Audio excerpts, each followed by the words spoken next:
ধনুরাশি 28 মার্চ 2024। বিলাসিতার কারণে খরচ বাড়তে পারে। বাড়িতে বিবাদের জন্য মনোকষ্ট হতে পারে। ব্যবসায় একটু শান্তি পেতে পারেন। বিবাহ সংক্রান্ত যোগাযোগ আসার সম্ভাবনা দেখা যাচ্ছে। একটু সাবধানে থাকুন, কোনো বিপদ ঘটতে পারে। কোনো আত্মীয়ের সঙ্গে থাকায় আনন্দ লাভ হতে পারে। দাম্পত্য জীবনে সুখবর আসতে পারে। পিতার জন্য চিন্তা বাড়তে পারে। চাকরির স্থানে কারোর সঙ্গে তর্ক বাঁধতে পারে।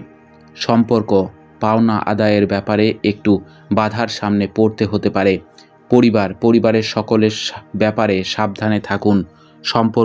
সম্পর্ক নিয়ে খুব আনন্দে থাকবেন। পেশা জীবিকার ক্ষেত্রে ক্ষতির আশঙ্কা দেখা যাচ্ছে। শুভ সংখ্যা 23, শুভ দিক উত্তর পশ্চিম, শুভ রত্ন পোখরাজ, শুভ রং হলুদ।